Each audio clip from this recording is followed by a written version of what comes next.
The spring of 1884 arrived the way it always did in the Powder River Basin, slowly, reluctantly, as if the land itself was uncertain whether to trust the warmth.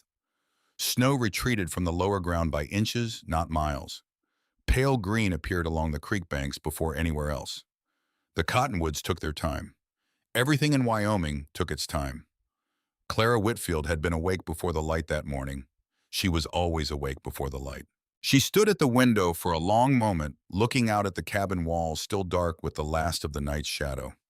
The land beyond them stretched flat and enormous toward the mountains which sat against the horizon like something permanent, something that had decided long ago it would not be moved by anything the sky could produce. The mountains did not negotiate with seasons. They simply stood and let the seasons do what seasons did, and they were still there when it was over. She had been thinking about the mountains all winter. Not the mountains themselves, their beauty or their scale, or the particular way they turned colors at dusk, which was the kind of thing you thought about when you had time for it. She had been thinking about what came from behind them, the specific quality of what the northern mountains produced in their worst winters and sent down into the basin below without apology or warning. She had been thinking about that quality with the focused attention of a woman who understood that thinking about a problem was not the same as solving it, but was the necessary step that came before. She went outside. The ground was soft from the last of the snowmelt. She could feel it give slightly beneath her boots as she walked to the small storage shed at the edge of the yard, where she had kept the seeds through the winter in a cloth sack tied at the top with a length of cord. She had ordered them from a catalog the previous autumn more than she thought she would need, which turned out to be exactly the right amount. She carried them back to the cabin and knelt beside the north wall. Not near the wall, against it. She pressed the first seed into the soil no more than 4 inches from the foundation logs, close enough that the wall itself threw a thin line of shadow across her hand. She pressed another beside it, then another. The spacing was deliberate, neither random nor approximate. She had thought about this through the whole of the winter, through the short days and long nights, when the stove worked harder than it should have had to, and she lay awake listening to the cold test the walls and thinking about what Margaret had told her. By the time Eliza appeared in the doorway, rubbing sleep from her eyes with the back of one hand, Clara had already worked her way along half the north face. Eliza was 9 years old and had her father's eyes a particular shade of gray that changed slightly depending on the quality of the light, darker in the morning, clearer by afternoon. She stood in the doorway for a moment in the thin early light, taking in the sight of her mother kneeling against the cabin wall, without comment, the way children sometimes do when they are trying to understand something before they ask about it. She had learned this from Clara, who almost never asked about something she could figure out by watching. Then she went back inside and came out wearing her coat, carrying a second cloth sack of seeds without being asked. Scout, their old brown dog, followed her out and settled in the thin morning shadow along the east wall. He was getting slower now, his muzzle going white at the edges, the joints in his back legs producing a slight hesitation at the top of steps that hadn't been there 2 years ago. But his eyes still tracked everything with the careful attention of an animal that had learned not to dismiss what it didn't understand. He watched Clara work and did not seem troubled by what he saw. Scout had long since learned that Clara's work, however it appeared at the beginning, generally arrived at a purpose by the end. They worked through the morning, moving from the north wall to the east, then to the south. Eliza followed a few feet behind, carrying the seed sack, occasionally pressing one into the earth herself when she found a spot her mother had skipped. She didn't ask questions. Clara didn't offer explanations. The work had a rhythm to it that didn't require words, and both of them had grown accustomed to working in the productive quiet that Clara had established in the years since James. By midday, when the sun had climbed high enough to take some of the chill out of the air, they had finished 3 walls and started on the west. It was Aldous Holt who first saw them. He was coming down from the upper pasture with 2 of his hired men checking the fence line along the creek where the spring thaw had undermined several posts. He noticed Clara on her knees against the cabin wall from a distance, and he slowed his horse without thinking the way a person slows when they see something they can't immediately explain. He watched for a long moment, long enough to confirm that what he was seeing was what he thought he was seeing, a woman pressing seeds into the earth within inches of her cabin's foundation, and then he rode on. He didn't say anything to his men about it, but that evening at the small trading post where men gathered to exchange what the day had produced in the way of news, he mentioned it the way people mention things they expect others to have already seen. Nobody had. By the following week, half the basin had ridden past the Whitfield place on one errand or another, slowing as they passed. What they saw was a widow and her young daughter planting sunflower seeds in a narrow ring around the outside of their cabin, pressed so close to the foundation that anyone with experience of frontier living immediately understood this was not decoration. Decoration didn't press itself against the wood at 4 inches. Decoration didn't follow the full perimeter with that kind of methodical attention, moving from wall to wall, checking the spacing, adjusting, pressing each seed with care rather than scattering them. The way you scattered seeds meant only to be looked at. Whatever this was, it was something else. The conversations began at the trading post and moved outward from there, the way conversations in small communities always do, into the church on Sunday, into the general store on weekday mornings, into the sawmill, where men stood beside stacked lumber waiting for their orders and discussing other people's decisions the way men do when their hands are occupied but their minds are not. The early opinions were mild. A few people assumed Clara was still adjusting to the second spring without James. Grief made people do things. Nobody held it against her. But the mild opinions didn't last long, because every warm day on the frontier carried a price that everyone understood in their bones, not as a philosophy, not as something you said, but as something your body knew from experience. Every hour given to the wrong task was an hour taken from a task that mattered. Roofs needed inspection before summer storms found the weak spots. Kitchen gardens needed to be in the ground by the right week, or the growing season wouldn't be long enough. Firewood needed to be split and stacked while the weather allowed, because trying to cut wood in a November blizzard was a lesson nobody needed to learn twice. Time was not a luxury on the frontier. Time was lumber. Time was food. Time was warmth. And a widow working alone with a 9-year-old and an aging dog in a homestead that needed every hour she could give it was spending that time pressing sunflower seeds against her cabin walls. The conversation at the sawmill turned sharper by the end of the second week. It was Obadiah Crane who sharpened it. Crane ran the basin's winter supply credit, which meant that when the hard months came and families needed provisions they couldn't yet pay for, it was Crane's ledger that held their names and Crane's interest that held their debts. He was not a violent man. He was not, by the measure of the time, even an openly dishonest one. But he was a man who understood leverage the way a carpenter understands wood grain, instinctively, practically, and with complete attention to which direction it would split under pressure. He stood beside the mill's outdoor counter when someone brought up the Whitfield place, and he listened for a moment before he spoke. "That woman's lost her reason along with her husband," he said. It was said without heat, almost pleasantly, which was worse somehow than if he'd said it with contempt. Contempt can be argued with. Pleasantness settles into a room and stays there. A few men laughed. Crane continued. He pointed out, still in that measured and reasonable tone, that there were families in the basin who had survived the previous 3 winters on credit from his store. He pointed out that those families had survived because they had spent the warm months doing the things that needed doing, not planting flowers against walls that needed wood and pitch and attention. He did not say outright that Clara Whitfield was wasting the season. He simply described in careful and considered detail what proper winter preparation looked like. The contrast was left for his audience to draw themselves. People drew it. What Crane did not say, what he would never say, because saying it would require acknowledging it, was the other calculation. The one that lived behind the mild eyes and the reasonable tone.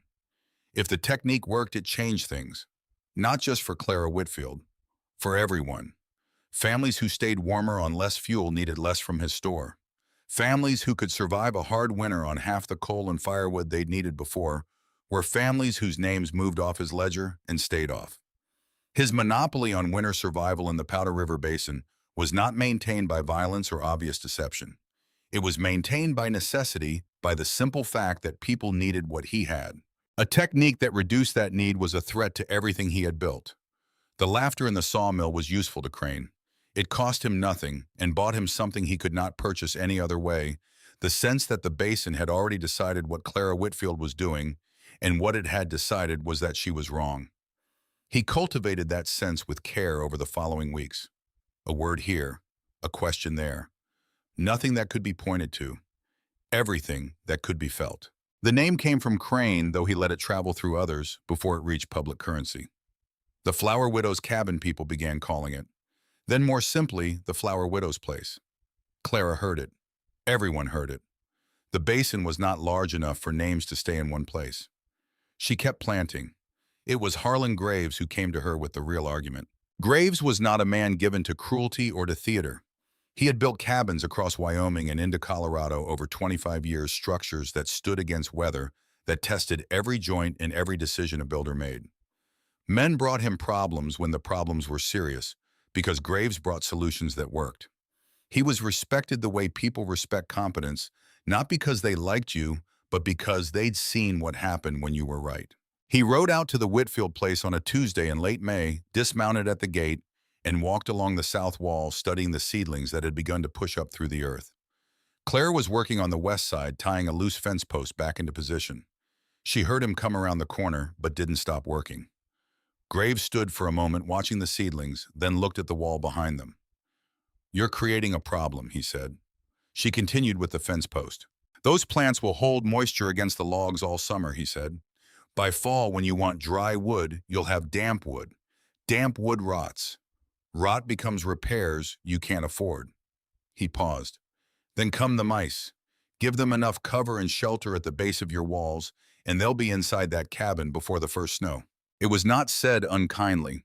That was the thing about Graves. He didn't traffic in unkindness. He trafficked in accuracy, and the accuracy of what he said was part of what made it land with weight. Every word of it was grounded in 25 years of watching cabins fail and understanding why. Clara finished securing the fence post. She straightened up and looked at the seedlings along the west wall for a moment, then looked at Graves. "I know about the moisture," she said. That was all she said. Graves waited. No further explanation came. He looked at the seedlings again. He looked at the wall. He turned the problem over in his mind the way he always turned problems over, looking for the angle where it made sense and couldn't find it. "Wood needs to breathe," he said finally. "I know." Another wait. Another silence. Graves pulled his hat brim down slightly against the afternoon sun and looked across the homestead, the kitchen garden, the small livestock shed, the fence line running toward the creek. Everything about the place was maintained. Not prosperous, but maintained. This was not a woman who failed to think about what she was doing. That more than anything else was what he couldn't reconcile. He rode away without saying anything further. Later at the sawmill, when someone asked him what he'd made of it, he was quiet for a moment before answering. "She's not foolish," he said. "I don't know what she's doing, but she's not foolish." It was less satisfying than what the others wanted to hear. Aldous Holt asked her about it on an afternoon in early June. He had come by to return a post hole digger he'd borrowed in the previous autumn, and he found Clara working along the north wall where the seedlings were tallest, already showing the first suggestion of the height they would reach by midsummer. He handed her the tool, and they talked for a moment about the creek fence and the state of the roads after the spring thaw. Then he looked at the seedlings. "What are the flowers for?" he asked, not unkindly, not with any of Crane's smoothness, just the direct question of a man who wanted a direct answer. Clara pressed another seed into a bare spot in the soil before she looked up. "To protect the cabin," she said. "Nothing else." Aldous looked at the young plants. He looked at the wall behind them. He looked back at Clara. The answer explained less than the question. He picked up his post-hole digger and walked back to his horse and rode toward his own land, turning the words over the way you turn something over when you suspect it means more than it appears to, but can't yet find where the extra meaning lives. What nobody in the basin knew, what Clara had told no one, not even Eliza in any direct way, was where the idea had come from and what it had already survived. She had not invented this. She had received it. The night before her wedding to James Whitfield, his mother had come to where Clara was sitting alone in the kitchen of the Whitfield family's Colorado home. The preparations for the next day finished the house finally quiet. Margaret Whitfield was a woman who had come to America from a village in southern Germany at the age of 19 with her husband and two small children, and who had lived the next 40 years with the particular and undemonstrative toughness of someone who understood that the land did not concern itself with your plans. She sat down across from Clara and worked for a moment with her hands on something she was mending, not looking up, and then she began to talk. Not as a lesson, not as an instruction, just the way someone talks when they are passing something on that they don't want to disappear when they do. She talked about the settlement in Colorado where she and her husband had arrived in the winter of 1863, a community of German-speaking families in the mountains southwest of Denver. She talked about the winter of 1864, which came with a violence that even people who had survived hard winters in the old country were not prepared for. She talked about what they had done before that winter on the advice of the oldest man in the settlement, a former farmer from Bavaria who had seen something similar done with hay and straw in the alpine villages of his childhood. They had wrapped their buildings, not with straw exactly, with sunflower stalks harvested and dried, bound together in tight bundles and pressed against the outer walls from foundation to eave. The principle was simple, though it took years of winters to understand it fully. The stalks, dried and hollow and bound together with countless gaps of trapped air between them, did not conduct cold the way solid material did. Cold moved through mass. Cold moved through contact. Cold was slowed by still air, by the million tiny pockets of nothing that existed between every stem and leaf and seed head of a properly built sunflower wall. The settlement survived 1864 when other settlements that winter did not. Margaret had said all of this without looking up from her mending. Then she set down the mending and looked at Clara directly for the first time since she'd sat down, and she said the thing that Clara had carried with her for 8 years, like a stone in a pocket, small, unassuming, impossible to lose. "The cold hunts walls," she said. "Give it something else to find first." Then she picked up the mending again, and after a while she said something ordinary about the next day's weather, and the conversation was over. Clara had thought about it over the years in the way you think about something you're not yet ready to use. James had been alive then, and James was capable, and James knew how to maintain a cabin through a Wyoming winter, and the knowledge had lived quietly in the back of Clara's mind without urgency. Then James had walked into a whiteout in February of 1880 and not come back. The urgency had arrived that winter. Clara had spent the 3 winters since then doing what she could with what she had, banking snow against the base of the cabin walls, hanging extra blankets over the windows, keeping the fire going through the night while Eliza slept in the warmest corner of the room. Surviving, which was not the same as being safe. She had ordered the seeds in October. None of this was what she told Aldous Holt when he asked. None of this was what she offered Harlan Graves when he came with his warnings. The knowledge was hers, earned through loss and carried through years, and she had learned from Margaret that the best way to hold something real was quietly. Inside the cabin, the coat that had hung behind the door since February of 1880 still hung there. James's coat, dark wool, the collar worn smooth on one side from years of use. Beside the wood stove, his axe rested against the wall where it had leaned for 4 years without being moved. Not because it wasn't needed, because moving it meant deciding something Clara had not yet decided. One evening, while the last light faded beyond the basin and the young sunflower shoots stood small and green along the walls outside, Eliza looked up from where she was sitting near the window. "Would Father have liked the flowers?" she said. The question settled into the room and stayed there. Clara's hands continued working a length of cord she was mending, moving through the familiar motions without pause. After a while, she glanced toward the window, toward the thin line of shoots visible in the failing light. The answer never came, but it didn't need to.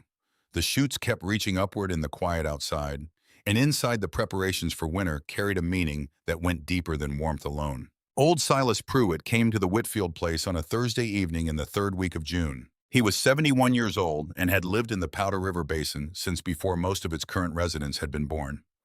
He was not precisely a weather reader in the way the term suggested some kind of mysticism. He was an observer. He had spent 50 years watching the sky and the land and the animals and the patterns they made together, and he had developed an accuracy that was by common agreement better than anything you could buy from a catalog or read in a farmer's almanac. When Silas said something was coming, people set down what they were doing and paid attention. He rode out to the Whitfield place in the long evening light, dismounted at the gate without rushing, and walked around the cabin slowly, hands in his pockets, looking at the seedlings that had now reached 6 inches or more along the north and west walls. He examined the spacing. He crouched at one point and pressed a thumb into the soil near the base of a plant, checking the depth of the roots. He straightened up and looked at the wall behind them for a long time. Then he came around to the south side where Clara was gathering the day's last tools, and he stood for a moment without speaking. "Who taught you that?" he said. Clara looked at the seedlings, then at the distant mountains. "My husband's mother," she said. Silas nodded once. He looked north where the mountains that formed the basin's upper wall had gone slightly dark with the approach of evening, their profiles sharp against a sky that was clear but carried at its very edges something Silas had been watching for 3 weeks. He had not told anyone what he'd been watching. He had seen it once before, 50 years ago, in the autumn of 1832, on the eastern face of the Bighorn Range.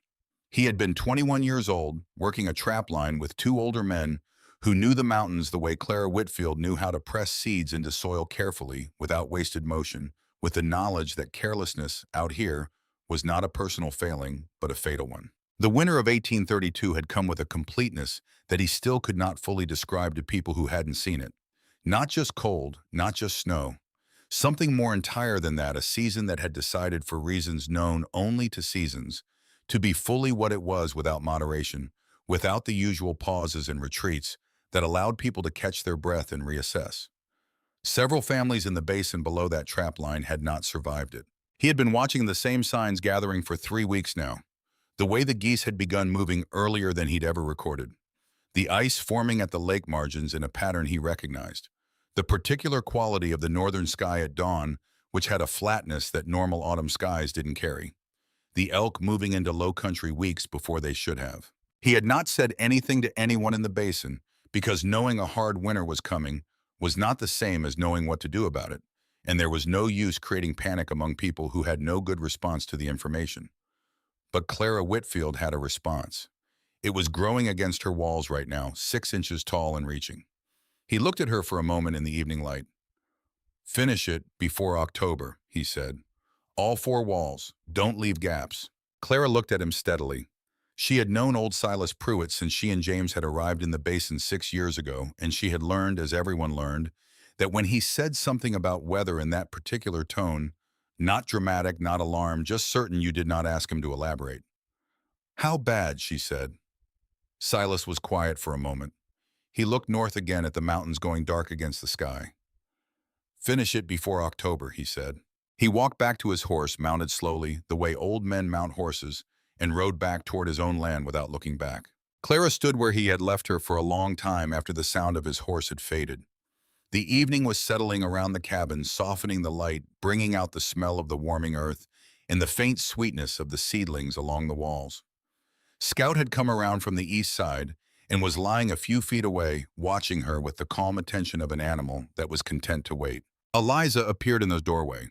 She had James's eyes in the evening light, that particular gray, thoughtful and clear. She looked at her mother standing very still in the yard, and then she looked at the seedlings along the walls, and then she looked back at her mother. "Are we going to be okay?" she said. Clara looked at her daughter for a moment. "Go inside and start supper," she said. "I'll be there in a few minutes." Eliza went back inside. The door closed softly behind her. Clara turned back to the north wall. The seedlings stood in their narrow row against the logs, small and green and alive, lit from the side by the last horizontal light of the day. Behind them, the foundation logs were solid and dark, holding the warmth of the season they'd been built through. She bent down and pressed another seed into a gap she'd noticed near the northeast corner. Then she stood and looked at the mountains going dark against the sky and began calculating how much remained to be done and how many days she had left to do it. Old Silas had told her to finish before October. It was the 22nd of June. She had time, but only if she used every hour of it correctly, the way the frontier required you to use every hour of everything, without waste, without hesitation, without the luxury of explaining herself to people who had already decided what she was doing and what it meant. She pulled her gloves back on. The work had not finished for the day. The sunflowers grew the way things grow in Wyoming, when the season decides to cooperate with a quiet urgency, as if the plants themselves understood that the window of warmth was not a gift, but a loan. And loans in this country came due on a schedule that didn't negotiate. By mid-July, the north and west walls had disappeared behind a curtain of green. Not fully, not yet, but enough that a person riding past the Whitfield place had to look twice to find the logs beneath. The plants reached 3 feet, then 4. Their leaves were broad and dark, overlapping in places, creating a layered density along the base of the walls that was different from what most people had imagined when they'd first seen Clara pressing seeds into the ground in the soft soil of late spring. This was not decoration. Even the people who had said so with the most confidence were beginning to find the word harder to reach for. Clara worked the rows every morning before Eliza was awake, checking the soil, adjusting the ties she'd added to the longer stalks after the first strong wind had taught her the cost of assuming that height brought stability. She had driven stakes along the outer edge of each row and strung a single line of cord between them, not tight enough to constrain the plants, but close enough that they leaned into it slightly when the wind came, sharing the pressure, rather than each one taking it alone. She had learned that from watching them fail. Eliza helped in the afternoons, carrying water from the creek in two small buckets, pouring it at the base of each plant with the careful deliberateness of a child who has been taught that wasted effort is a form of loss. Scout followed her from plant to plant, occasionally nosing at the lower leaves, occasionally stopping to sit and watch the mountains in the west with the expression of an old animal that has developed opinions about the weather. The basin watched from a careful distance. The watching had changed in quality since Harlan Graves had come back from the Whitfield place and said what he'd said at the sawmill, that she wasn't foolish. That single observation had done something subtle to the tone of the conversations, not silenced them. The conversations at the trading post, in the sawmill, in the Sunday churchyard continued, and they still leaned toward skepticism. But skepticism and certainty are different postures, and Graves had, without intending to, shifted the basin from the second toward the first. Obadiah Crane noticed the shift and didn't like it. He continued his work with the steady patience of a man who understands that public opinion is not a river you dam, but a current you redirect. A word at the trading post, a question at the mill, nothing pointed, nothing that left fingerprints. He had built his position in the basin over 20 years by understanding that the most durable influence was the kind that couldn't be traced back to its source, the kind that arrived in someone else's voice and felt like their own conclusion. He was good at this. What he had not anticipated was August. The wind came down from the western ridges on an afternoon in the second week of the month, with the sudden violence that the Wyoming Territory produced without warning and without apology. It swept across the flats in a wall of dust and pressure, taking everything loose with it, loose boards, loose hay, a length of fence wire that Aldous Holt found wrapped around a cottonwood 3 days later, 200 yards from where it had started. At the Whitfield place, the wind found the western row. It hit the plants broadside, and a third of them went down. Not bent down. Stalks snapped at the base or pulled free from the earth, falling against each other in a tangled collapse that left a gap in the western wall's coverage long enough to see the logs clearly for the first time in weeks. Broken stems lay across the dirt at angles that suggested violence. Broad leaves, still green and alive, pressed flat against the ground. Obadiah Crane happened to be on the road that ran past the Whitfield place when the wind eased enough to see the damage. He pulled his horse to a stop. He studied the collapsed western row for a long moment, the gap, the broken stalks, the exposed logs behind them. Then he shook his head in a way that was visible enough to ensure anyone nearby could see it. By evening, the information had moved through the basin with the speed that bad news always traveled, and good news never quite matched. The western row had fallen. The flowers were down. The experiment had reached its natural end. That was the consensus that gathered itself at the trading post that evening, assembling from fragments and half-observations into something solid enough to lean on. A few men were sympathetic. Most were unsurprised. Harlan Graves, who heard the news secondhand at the mill, said nothing and went home early. The following morning, before anyone had ridden out to confirm what they'd heard, Clara Whitfield was already outside. She had been outside since first light. She worked without rushing, which was different from working without urgency. The urgency was there. It was in the set of her shoulders and the efficiency with which she moved from one collapsed plant to the next, in the fact that she had already brought stakes and cord and a small hand trowel from the shed before Eliza had come outside to find her. But rushing and urgency were not the same thing. Rushing was what you did when panic was driving. Urgency was what you did when you understood exactly what was at stake and had decided to meet it without flinching. She lifted each fallen stalk and assessed it. Some were intact, pulled free from the ground, but not broken. These she replanted, firming the soil at the base with her hands, driving a fresh stake beside each one and tying a short length of cord to hold it until the roots re-established themselves. Some were damaged but salvageable, broken partway up the stalk, still alive at the root. She cut the broken sections cleanly and left the lower portion in the ground, trusting that what remained would continue to grow smaller now, but still present. The others, the ones snapped at the base with the roots pulled free, she set aside. Eliza brought replacement seedlings from the kitchen garden, where Clara had planted a secondary row in May as a precaution she hadn't mentioned to anyone. That was the thing about Clara's planting. It existed in layers, the outer ones visible to anyone who looked, the inner ones visible only in moments like this, when a contingency revealed itself and the preparation for it was already in place. Scout spent the morning moving along the base of the western wall, nudging the sheep that had drifted too close during the confusion of the wind, keeping them back from the fragile replanted stems, with a patience that seemed to come from genuine understanding of the situation rather than from habit. By mid-afternoon, the western row stood again. Not identically to what had been there before, some gaps remained, where the damaged plants would take time to fill, and the new stakes and cord gave the row a slightly engineered appearance it hadn't carried before. But it stood, and anyone who looked carefully could see that the way it stood now was different from the way it had stood before the wind. The additional support structure, the cross ties between rows, the secondary planting, filling the spaces where the originals had failed to recover. The wind had knocked the wall down. Clara had built a better wall in its place. It was 2 days after the western row had been restored that she found what the wind had actually revealed. She had been working along the repaired section, checking the ties, when Scout stopped at the northeast corner of the western wall and refused to move. The dog stood with his nose pressed low against the earth, not digging, not agitated, but fixed the way a dog is fixed when it has identified something that doesn't belong to the category of things it expected to find. Clara came to where Scout stood and crouched beside him. She looked at the base of the wall, then she looked more carefully. Then she stood and began working her hands slowly along the junction between the sunflower row and the cabin logs, feeling rather than looking, moving her fingers into the spaces between the dried lower leaves and the wood behind them. Her hand stopped. She had found it in a section she hadn't replanted, a section that had survived the wind intact, that looked from the outside exactly as it had looked all summer, dense and close planted and solid. But behind the outer surface of leaves and stems, her hands had found a void, a space nearly 2 feet long running between the sunflower layer and the cabin logs, not a gap in the planting, but a channel in the interior of the layer itself, a tunnel of moving air where there should have been packed stillness. She understood immediately what it meant. The goal of the sunflower wall was to break the cold before it reached the logs, to force it through thousands of small obstacles, so that it arrived at the wood stripped of its momentum, weakened, unable to carry its full force into the cabin. But a channel, a clear passage where air could move freely, building speed rather than losing it, would do something worse than conducting cold. It would concentrate it. She had been so careful about the outside.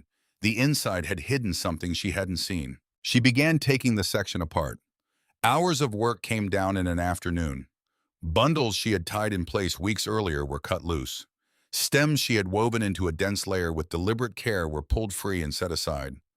By the time the light began to fail, she had exposed a full 6-foot section of logs and was looking at the interior structure of what she'd built with the critical attention of someone who has been shown that their work contains a flaw they had not imagined. Eliza watched from a few feet away, holding the armful of replacement material her mother had asked her to carry.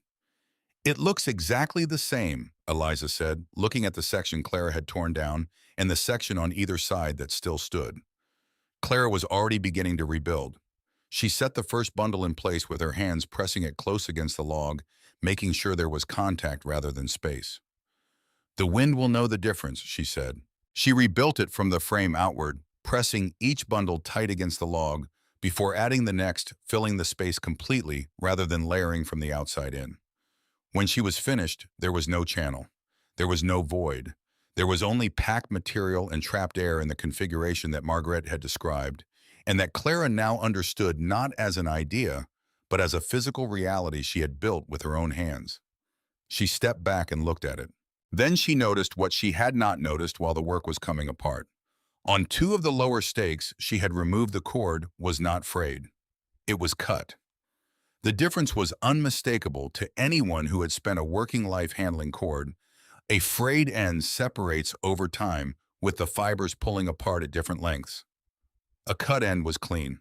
Both ends were clean at the same height, at the same angle. She crouched at the base of the rebuilt section and looked at the soil that had been sheltered from the wind and rain beneath the outer layer of the wall.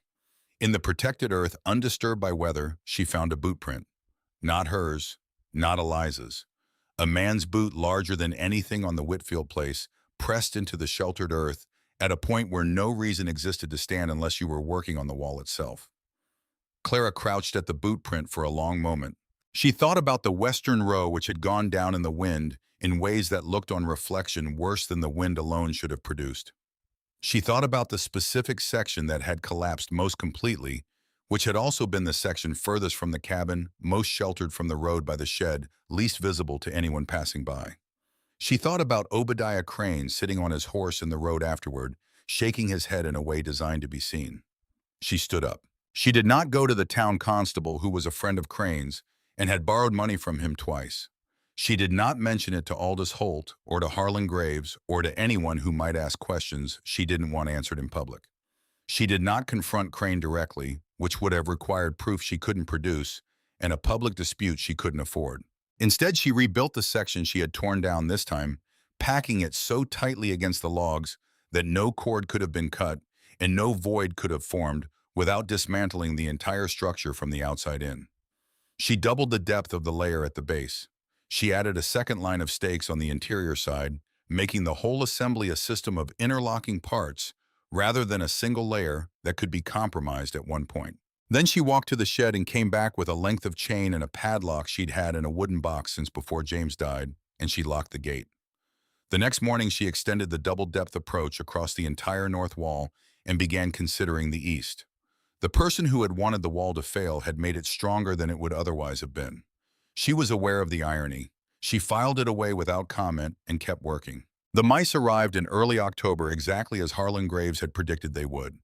Eliza noticed them first movement at the base of the northwest section, small and quick, the particular kind of movement that a practiced eye on a frontier homestead recognizes before it fully registers as a thought. She called her mother without alarm, the matter-of-fact tone of a child raised in a place where mice were not a crisis but a problem, and problems were met practically. Clara examined the section. They had found a gap. She had not fully closed a space near the foundation where the bottom course of dried stalks sat slightly proud of the soil, leaving a passage just large enough for a mouse to decide it was an invitation. Two or three had already begun to nest in the interior of the wall, pulling dried material inward to create a compact sheltered space that was, from the mouse's perspective, an ideal winter residence. She pulled the compromised section apart, found the nests, removed them, and examined the void they had occupied. Then she gathered bundles of dried sage and sweet grass from the slope behind the cabin plants she had noted over the summer and set aside in her mind as useful, though she hadn't known until now exactly for what. She packed them into the base of the rebuilt section and along the foundation line on the western and northern sides where the soil met the wall at an angle that mice preferred. Within a week, the signs of nesting had become difficult to find. Within 2 weeks, they were gone entirely. The repair added 3 days of work she hadn't planned for. It also taught her something about the base of the structure that she hadn't fully understood before, that the junction between the wall and the ground was the most vulnerable point in the whole system, the place where anything small and persistent and motivated could find its way through if she didn't close that meeting completely. She closed it. It was in the 3rd week of September that Harlan Graves came back. He came on a Wednesday afternoon when Claire was working on the east wall, building the final sections of the dried stalk layer that would eventually replace the living plants as the season pulled the green out of them and left behind the brown hollow insulating material she had been growing toward all summer. The sunflowers had matured by then, their heads heavy and lowered with ripe seed, their leaves gone crisp at the edges, their stalks beginning to take on the woody stiffness of late season. She had already begun harvesting. Part of the seed crop she'd collected into cloth sacks for the following spring. The rest remained attached, woven into the wall itself, where the broad seed heads would fill the gaps between stalks, the way stones fill the gaps in a fieldstone wall, not decorative, structural. Every piece of the plant had a purpose. Nothing was wasted. Graves came around the corner of the cabin and stood watching her work. He watched for several minutes without speaking. Clara was aware of him, but didn't stop. She had learned over a season of this that explaining herself to people who were watching was less productive than letting them watch. "How thick are you planning to make it?" he asked finally. 30 inches, Clara said. "Maybe 36 on the north side." Graves was quiet. He was looking at the section she'd already completed on the west wall, the rebuilt section denser and more carefully constructed than what had stood there before. He was looking at it the way he looked at joinery or at a framing decision, with the attention of a man who builds things and therefore cannot help reading the structures other people build. "You're not building a wall," he said slowly. "You're building an air trap." Clara glanced at him. "Yes," she said. It was the first time she had confirmed anything directly to anyone in the basin. She returned to her work immediately, but the word had been said, and Graves took it the way a man takes a measurement he has been trying to estimate and is finally handed directly with the particular stillness of someone recalibrating. He stayed for a while longer, not speaking, just watching. Then before he left, he asked a question she had not expected. "The section on the northeast corner," he said, "the one that's thicker than the rest. You built that after the wind." "After the wind," Clara said. Graves looked at the corner in question. He could see now that he knew what to look for, that the northeast section had been constructed differently, more deliberately, with a kind of internal logic that the other sections had approached but not quite matched. "What changed?" he said. Clara tied the cord she'd been working on and moved to the next stake. "I found a problem," she said. "I fixed it." Graves stood with his hands in his pockets, looking at the northeast corner for a long moment. Then he walked back to his horse. But he didn't ride away immediately. He stood at his horse for a minute, and Clara, watching from the corner of her eye, without appearing to, saw him pull a folded piece of paper from his coat pocket and make a note on it with the small pencil he always carried. He had been drawing it. He had been coming out here and watching the wall go up week by week, and he had been drawing what he saw: the spacing, the angles, the depth at different sections. Taking measurements with his eyes, the way carpenters took measurements with their hands. Building a record of something he hadn't been willing to admit, even to himself, that he was studying. He rode away without looking back. Clara watched him go. Then she turned back to the east wall. Graves returned at the end of October. He came without announcement, tied his horse at the gate, and walked the full perimeter of the cabin, slowly examining the finished wall, the way he had examined structures all his professional life, with his hands as much as his eyes pressing at intervals to test the resistance and density of what he found. Clara watched him from the doorway without going out. He came around to the front of the cabin after 15 minutes and looked at her. "I was wrong about the rot," he said. "The layer breathes. The moisture moves outward, not inward." He paused. "I was right about the mice. But you solved it." Clara said nothing. "The air pockets," he said. It wasn't a question. It was something being said aloud that had been worked through internally and was now arriving at certainty. "Still air doesn't conduct," Clara said. "Moving air does. Every gap in there holds air that isn't moving." Graves nodded slowly. He pulled the folded paper from his coat pocket and looked at it, then at the wall, then back at it. He made another note. Then he looked at her. "The east section near the corner," he said. "I'd have approached it differently. The bundle orientation runs vertical. Horizontal would be more resistant to lateral wind pressure." He paused. "I think." Clara looked at the east corner. She considered it. "Show me," she said. They worked together for 2 hours on the east section, removing several courses and rebuilding them, with the bundles running horizontal rather than vertical, weaving them in alternating directions, the way a basket weaver alternates the grain for strength. Clara had not thought of it this way. Graves had not thought of most of what surrounded the rest of the cabin. The two approaches produced something neither had designed alone. When they finished, Graves stepped back and looked at the corner. "Better," he said. Clara looked at it. "Yes," she said.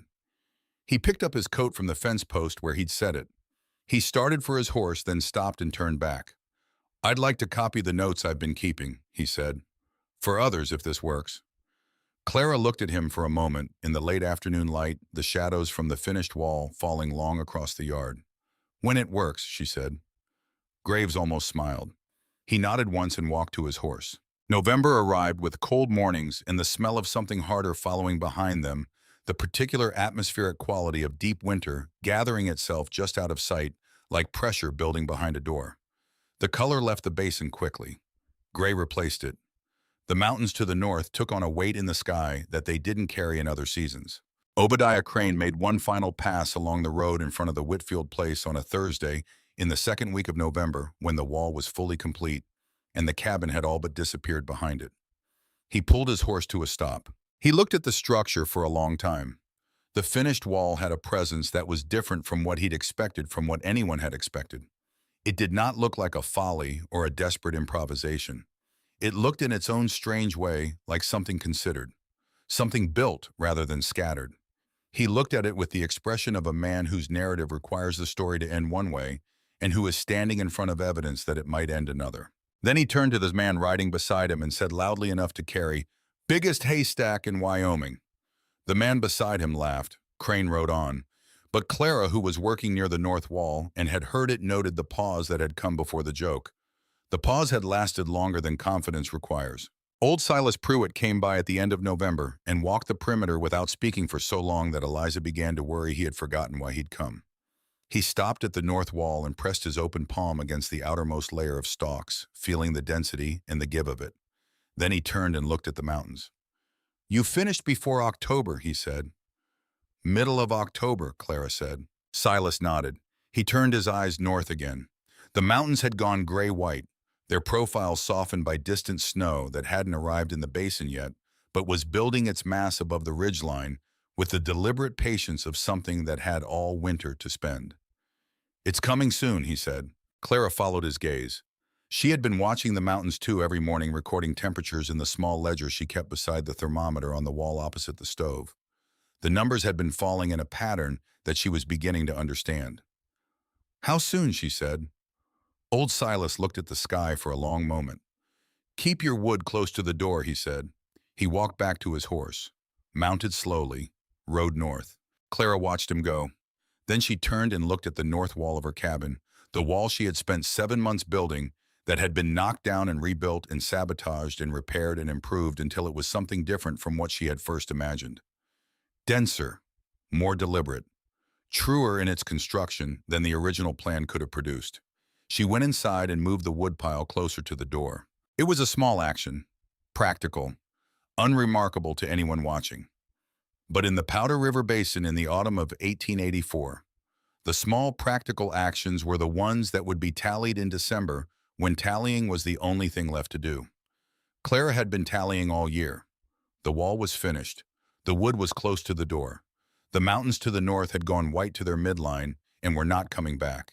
She was as ready as 7 months of careful work could make her.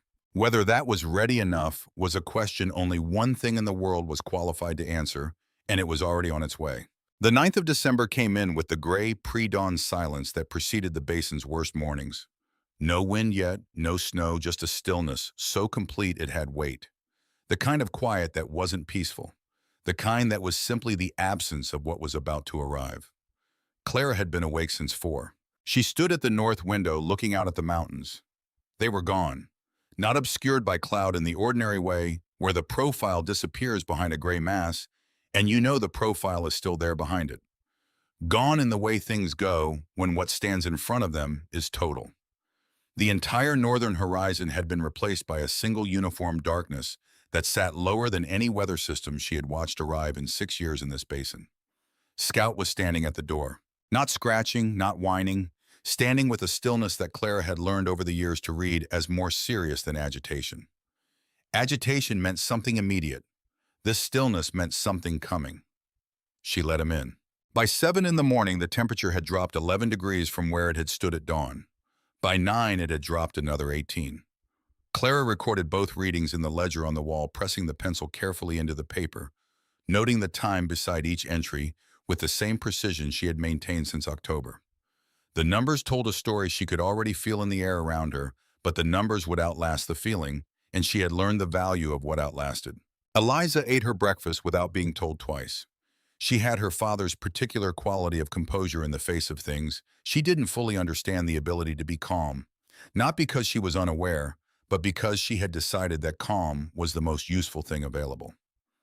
"Is it coming today?" she said. "Yes," Clara said. Eliza looked at the window. The light had changed in the hours since breakfast had started, gone from pale to something grayer and more uniform, the shadows flattening out as the source of light above the clouds became too diffuse to cast them. "Should I bring in more wood?" she said. "Yes," Clara said. "All of it." By 10 o'clock, the wind had arrived. It did not build gradually. It came as a wall, a physical presence that struck the cabin with a concussive force that rattled the window frames and drove through every external gap at once. Eliza, who had been making her third trip between the woodpile and the door, felt it hit her from the north with enough force to stop her mid-step and require her to lean into it to continue walking. She made 2 more trips after that, each one harder than the one before, and then Clara told her to stay inside, and the door was barred. The sound was what Clara had not fully prepared for. She had prepared for the cold. She had prepared for the length of it, laying in provisions for a week without assuming the storm would end before then. She had prepared for the isolation the way a storm of this size closed every road, and severed every connection between homesteads as completely as if the distances between them had tripled overnight. She had not prepared for the sound because you could not prepare for the sound. It was not wind the way wind normally presented itself, not a roaring or a howling, those words that people used and that carried some of the truth, but not all of it. It was more total than that. It was the sound of a force that had decided to be everywhere at once, pressing against every surface of the cabin, simultaneously finding every imperfection in every board and joint and seal, and testing it with a persistence that did not tire and did not relent. The stove burned. Clara fed it at regular intervals, not frantically measured amounts, at measured times, maintaining a steady output, rather than chasing warmth in surges. She had recorded the stove's consumption patterns in the ledger through October, and November had learned its behavior well enough to manage it the way you manage something you have studied, with the confidence of accumulated observation rather than the anxiety of guesswork. She checked the thermometer on the wall at 10 o'clock. 48 degrees. By noon it had climbed to 54. She fed the stove its noon measure of wood and recorded the temperature and sat down at the table across from Eliza, who was reading by the lamp. Scout had not moved from his position near the stove. One ear was folded across his face. Outside, the wind spent itself against the outer surface of the sunflower wall, and found in that expenditure something it had not found at other cabins in the basin. Not a barrier, not a solid surface to strike and rebound from, but a maze. Thousands of stems and leaves and seed heads and gaps of trapped, still air, each one deflecting a small portion of the wind's energy sideways. Each pocket of stillness resisting the cold's passage in the way that still things resist, moving things not by opposing force with force, but by refusing to move at all. Large currents became smaller currents. Small currents collided with each other and scattered. By the time the air reached the logs beneath, it was diminished, not stopped. Nothing stopped the wind, but diminished, stripped of the momentum it had carried across hundreds of miles of open country and brought down from the northern ridge with the full intention of spending it on whatever stood in its path. The logs held their warmth. The thermometer read 58 degrees at 2 in the afternoon, 59 at 4. At 7, when the wind outside had built to a pitch that had rattled the window frames continuously for 9 hours, it read 61 degrees, and Claire added wood to the stove at the normal interval and recorded the number in the ledger and set the pencil down. Eliza looked up from her book. "Is it warmer than last night?" she said. "Yes," Clara said. Eliza considered this information for a moment, then looked back at her book. Clara looked at the north wall of the cabin, the interior surface solid and close and holding. She could hear through the logs and through the thick layer of stalks and stems and packed air on the other side, the sound of the storm spinning itself against what she had built. It was not a quiet sound, but it was a distant one. 300 yards across the frozen ground that separated the Whitfield place from the Holt homestead, Aldous Holt was feeding his stove for the third time in 2 hours. He had started the storm with what he considered an adequate wood supply. What he'd needed in any of the previous 4 winters, measured carefully and stacked close enough to the door to reach without going fully outside. By midnight of the first night, he understood that his measurement had been calibrated to a different kind of winter than the one that had arrived. The cold came through the north wall in a way he had not experienced before. Not as a chill, not as the ordinary seepage that any cabin on the frontier produced on cold nights and that a working stove corrected without drama. It came as a presence, a directional force. He could feel it from across the room, a gradient in the air between the north wall and the south wall that the stove was addressing but not solving. He checked his thermometer at midnight. 43 degrees. At 2 in the morning, 41. He fed the stove again. His youngest son, 8 years old, had migrated in his sleep from his own bunk to the floor nearest the stove, burrowing under 2 extra blankets with the instinctive thermal intelligence of a child who is cold and will not be argued with about it. Aldous covered him with a 3rd blanket and stood looking at the north wall. He could see frost, not on the window that was expected. On the interior log surface of the north wall, a thin white tracery had appeared at the chinking lines where the dried moss and clay that filled the gaps between the logs had contracted slightly in the cold and allowed air to find its way through. The frost grew slowly, spreading outward from each gap in a delicate pattern that would have been beautiful in another context. In this context, it told him exactly how well his wall was doing its job. He went back to the woodpile and calculated what remained against what the night still held. The numbers did not comfort him. The storm continued through the 10th without weakening. If anything, the second day was harder than the first, the wind maintaining its velocity with a consistency that wore on structures and on people alike, finding the fatigue in every joint and seal, and settled chinking line that the first day's assault had begun.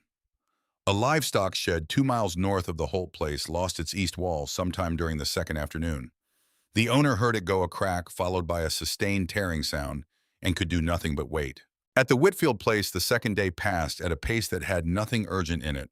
Clara worked on mending in the afternoon, a practical task she had saved for days when weather prevented outdoor work. Eliza finished her book and began another. Scout ate his evening meal with the unhurried manner of an animal that has assessed the situation and found it satisfactory.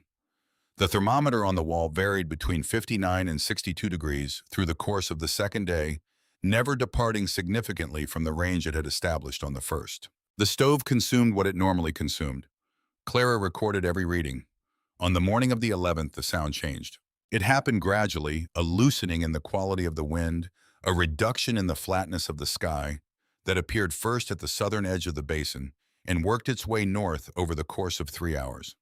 By mid-morning, the mountains had begun to reappear, their profiles emerging from the gray, the way objects emerge when your eyes adjust to a change in light first, as suggestions, then as shapes, then as the solid and specific things they had always been. The storm was done. Clara opened the cabin door.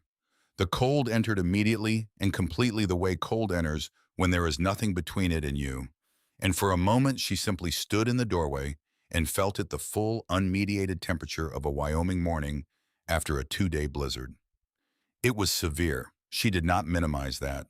It was the kind of cold that explained why people died in Wyoming winters, and always would. Then she stepped outside and looked at the north wall. The outer surface of the sunflower wall had been rearranged by the storm. Some stalks had been stripped away from the uppermost sections.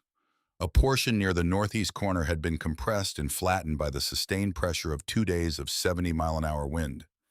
Here and there, loose material hung frozen in the positions the wind had left it ice-locked into shapes that would hold until the thaw. The inner layer was intact. Every bundle she had pressed against the logs remained in place. The sections she had rebuilt after finding the void, the ones she had doubled in depth after the evidence of deliberate sabotage, were undisturbed.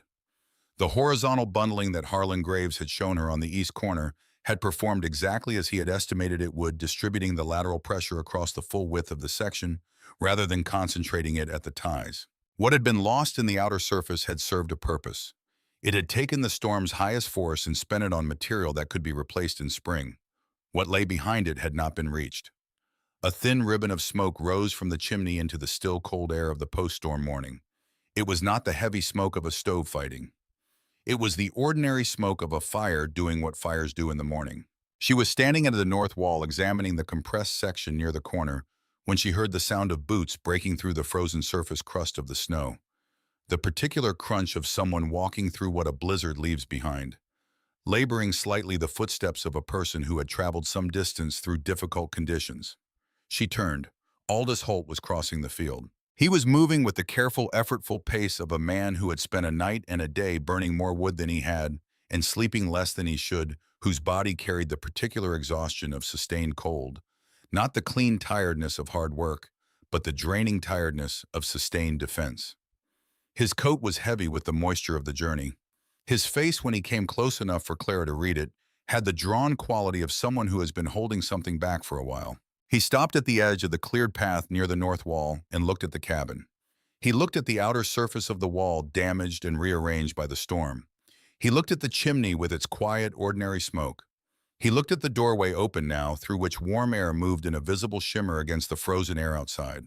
He did not speak for a long time. Clara waited. He had come all this way through the post-blizzard conditions, which were not easy, and she understood that the journey meant something more than concern for her welfare. A man who had simply wanted to check on his neighbor could have waited for the roads to clear. Aldous Holt had come before the roads were anything breaking his own path across the field in the raw cold of the morning after. He came for a reason. She let him arrive at it. "How much wood did you use?" he said finally. Clara told him the number. She had it precisely because she had recorded every addition to the stove in the ledger from the start of the storm to the end. Aldous absorbed the number without visible reaction, But something shifted in his expression, a recalculation happening somewhere behind the surface. "We used twice that," he said. "Almost exactly." He looked at the thermometer visible through the open doorway. 60 degrees, the morning temperature, the stove not yet at its daytime pace. He looked at his own hands for a moment, the hands that had split and carried and fed wood through 2 nights of sustained work to hold his cabin at temperatures that the Whitfield place had exceeded without effort. Clara stepped back from the doorway. "Come inside," she said. He came in. The warmth met him at the threshold.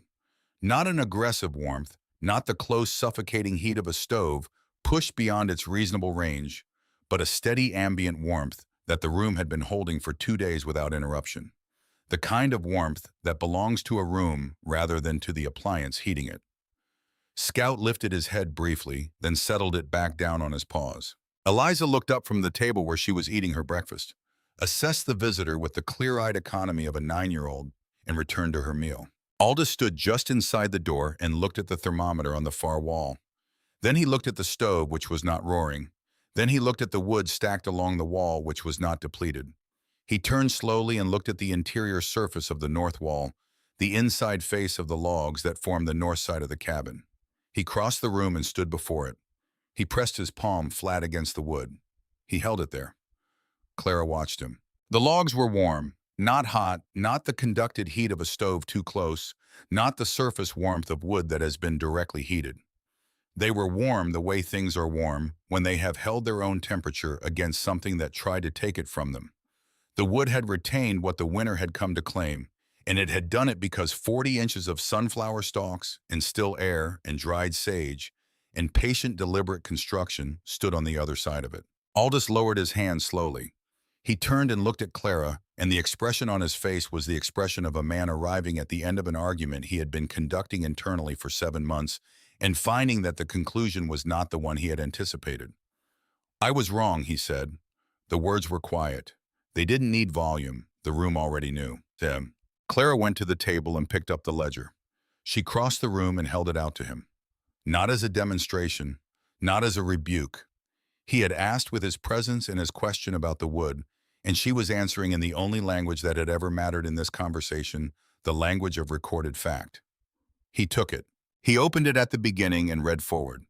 The entries were simple and regular date-time temperature, morning and evening wood consumption notes on conditions. Week after week, starting in October, building a record that was not dramatic and not rhetorical. Just numbers. Just the patient accumulation of what had actually happened set down in Clara's careful hand on the pages of a worn leather book. He reached the pages from the blizzard. He read the temperatures recorded through the 9th and 10th, the consistent range between 59 and 62, the stove consumption steady and unremarkable, the notes brief and observational. Outside wind sustained visibility nil, inside normal. Then he reached the final entry from the night of the 9th, the worst night of the storm, the night his own cabin had dropped to 41 degrees, while his youngest son slept under 3 blankets on the floor beside the stove. The entry was dated December 9th, 1884. The temperature was noted, the wood consumption was recorded.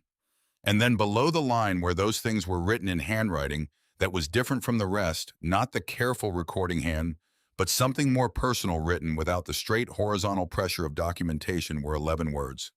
"James," the wall held. "Our daughter is warm." Aldous Holt read the line once. Then he read it again. He stood with the ledger open in his hands for a long time without speaking. He was a man who had buried a wife and built a homestead from bare ground and raised 2 sons alone and survived more Wyoming winters than he could count, and he understood what he was holding. Not a weather record, not a technical document, not evidence in an argument. A letter. Written to a man 4 years dead on the worst night of the worst storm the basin had seen in living memory by a woman who had spent 7 months building the thing she had promised herself. She would build the thing that would keep their daughter warm in the kind of winter that had taken him, and who had sat down in the warmth of what she had built and written to him because there was no one else in the world she wanted to tell. Aldous closed the ledger carefully. He set it on the table with the same deliberateness with which Clara had offered it, without ceremony, without drama, just the physical fact of the book returning to its place. He looked at Eliza, who was watching him now, with those gray eyes that Clara saw James in every time the light changed. He looked at Clara. He didn't say anything more. There was nothing more to say. The blizzard had said everything that needed saying, and the ledger had confirmed it, and the 11 words at the bottom of the last page had explained what all of it meant in a way that no argument could have reached. He walked to the door, stopped. "I'll send my son over with wood this afternoon," he said. "You should have a full stack before it gets cold again tonight." Clara said, "That's not necessary." "I know it's not," Aldous said. He opened the door and went back out into the cold. Clara stood at the window and watched him cross the field, breaking his path back through the frozen crust, moving with the same careful effort as before. She watched him until he was small in the distance, and then gone. Then she looked at the mountains, which were fully visible now for the first time in 2 days, clear and specific and permanent, against a sky that had returned to its ordinary blue. Eliza came to stand beside her. They stood together at the window for a moment without speaking. "Is he going to plant sunflowers?" Eliza said. Clara looked at the mountains. "Eventually," she said. Obadiah Crane came by the Whitfield place once in January, a week after the roads had cleared enough to ride. He did not stop. He slowed his horse at the section of road that passed closest to the north wall. The wall still standing, its outer surface marked by the storm, but its structure intact, the chimney above it threading a line of smoke into the cold afternoon air, and he looked at it for a long moment from the saddle. He looked at it the way a man looks at evidence he has spent considerable effort trying to prevent from existing. Then he rode on without stopping. He never asked about the wood consumption figures. He never asked about the thermometer readings. He never mentioned the blizzard of December 1884 to anyone in the basin for the rest of his life. He was a man who understood evidence, which was precisely why he needed to never discuss this particular set of it. Old Silas Pruitt rode past the Whitfield place in late December, 2 weeks after the blizzard had released the basin. He did not stop either. He rode the perimeter of the property, slowly looking at the wall from the saddle. The damaged outer surface, the intact inner layer, the thin, steady line of smoke from the chimney that told him everything the wall's condition had already suggested. He looked at it for a long time in the pale winter light. This structure that a woman had built across 7 months, while the basin laughed at it, that had stood against the worst night he'd seen in 50 years in this country. He looked north then toward the mountains that had produced the storm he had spent a lifetime learning to read. He nodded once to no one in particular. He did not mention it to anyone. He didn't need to. The wall was still standing. That was the only conversation that had ever mattered. Harlan Graves spent the winter working on his notes. He spread his drawings and measurements across the workbench in his shop on the evenings when there was nothing else to do, which were many, and he organized what he had observed over 7 months of watching Clara build into something he could describe to another person. Not a manual, he was not the kind of man who wrote manuals. A set of principles. The spacing that worked and the spacing that didn't. The bundle orientation that resisted lateral wind pressure. The depth requirements for different exposures. The material at the base that solved the mouse problem without solving it every winter again. He brought the notes to the mill in March and laid them on the counter and left them there without comment. By the time planting season arrived, 3 men had asked him questions about what was on those pages. He answered them accurately and without embellishment. Aldous Holt planted sunflowers against the walls of his cabin in May of 1885. He did it in the early morning before his sons were up working along the north wall. First, the way Clara had worked, pressed close to the foundation, spaced deliberately following the perimeter, with the attention of someone who understands that the work matters and is therefore not rushed. His younger son came out while he was working on the west wall and watched him for a while without speaking. "What are you planting?" the boy said finally. "Sunflowers," Aldous said. The boy looked at the wall. "Why against the wall?" Aldous pressed the next seed into the soil. He thought about the ledger. He thought about 11 words. He thought about his palm against warm wood on the morning after a storm that had brought his own cabin to 41 degrees. "They protect it," he said. The boy accepted this without further question and went back inside. By the summer of 1886, the flower wall had become a feature of the landscape in ways that no longer required explanation. Riders passed homesteads where sunflowers stood against cabin walls and noted it the way you note things that belong where they are, without particular comment, as part of the established vocabulary of the place. Children who were 6 and 7 years old in 1885 grew up in the basin assuming that cabins had always been built this way. They would carry that assumption into their adult lives, into their own homesteads, into the instructions they would one day give their own children without necessarily knowing where the instructions had come from. The knowledge outlived the argument.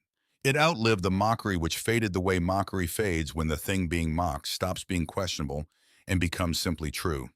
It outlived the specific memory of the blizzard of December 1884, which became a story told at the trading post, and then a reference point, and then a fixed star in the basin's history that people navigated by without always remembering why it was placed where it was.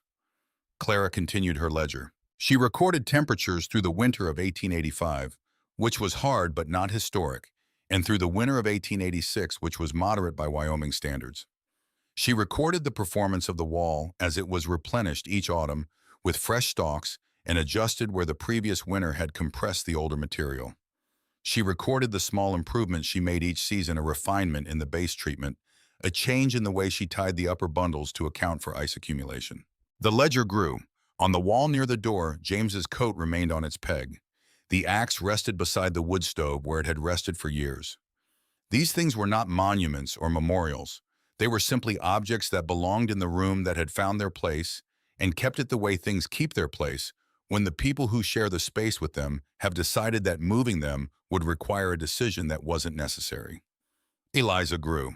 She was 13 by the winter of 1887 then, 14 acquiring the particular self-possession of a girl raised in a place that required self-possession. She had her father's eyes and her mother's hands, the same capable, unhurried hands that pressed seeds into the earth each spring and tied cord between stakes with the particular efficiency of someone who has done a thing enough times to know exactly how much effort it requires. The mountains stood against the horizon the way they always stood. Scout's steps slowed further through the seasons following the great blizzard. He moved through the yard with the deliberateness of an animal that has learned that deliberateness serves better than speed.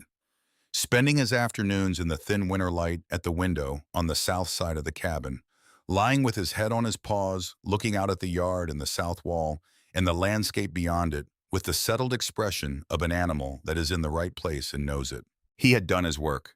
The nose that had found the hidden void in the north wall, the patience that had kept the sheep from the fragile plants, the quiet companionship that had moved from wall to wall through all the long months of building. All of it had served its purpose, and the purpose had been met. And what remained now was the slower business of days that didn't require anything urgent from him. One afternoon in the autumn of 1887, on a day that had the particular thin quality of late October light, Scout walked to his window and lay down in his usual spot and did not get up again. Eliza found him there in the late afternoon when the light had gone low and gold across the floor. She sat with him for a while in the quiet of the room, her hand resting on his side, feeling the stillness that had replaced what had been there before. Outside the south wall stood in the last of the light the dried stalks of the current season's planting pressed against the logs in their familiar rows. Clara came in and stood in the doorway and looked at her daughter sitting beside the old dog in the amber light and did not say anything for a while. Then she crossed the room and sat beside Eliza, and the two of them stayed there together as the light changed and faded and the room grew dim around them. Not speaking, not needing to.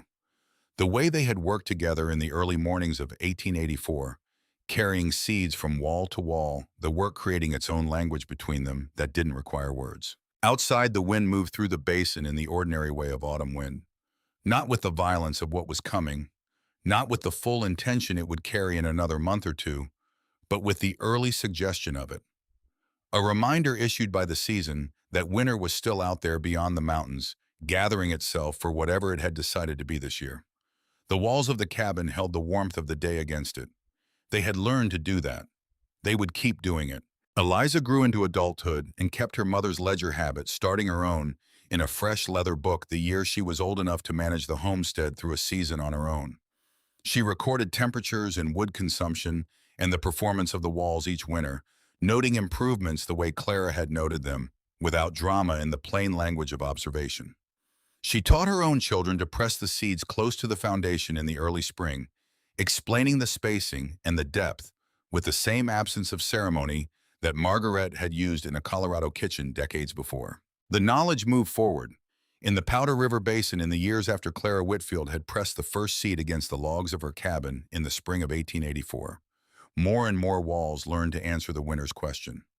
More and more children grew up never knowing a time when cabins had stood without their sunflower skins, assuming without question that this was simply how things were done and had always been done. They were right in the way that people are right when they inherit something true without knowing its origin. The truth doesn't require its history to keep functioning. It requires only that it be passed on. The wind still came every winter. It still came down from the northern ridge with everything the sky above it had assembled, still struck every structure in its path with the same indifferent force it had always applied. It still searched for walls the way it had always searched for walls, looking for the weakness that would let it in. What it found in the Powder River Basin in the years that followed was different from what it had found before. It found walls that had been taught not by any single lesson, not by any easy understanding, but by 7 months of careful work in failure and repair and improvement, by a woman who had received a piece of knowledge and held it through years of loss and then used it without asking permission from anyone. The cold hunts walls. Give it something else to find first. James Whitfield's coat stayed on its peg behind the door for many years.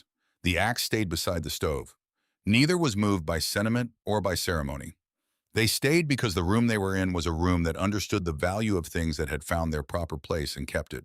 Outside every spring, a 9-year-old girl's work lived on in the walls of cabins across the basin, in the seeds pressed close to the foundation, in the careful spacing in the stalks that rose through summer and dried through autumn, and stood through winter doing the thing they had been grown to do. Not stopping the cold. Nothing stopped the cold, but giving it something else to find first. And somewhere beyond every horizon another winter was always waiting. Patient, certain, arriving without announcement on mornings that looked like ordinary mornings until they didn't. When it came, the walls were ready.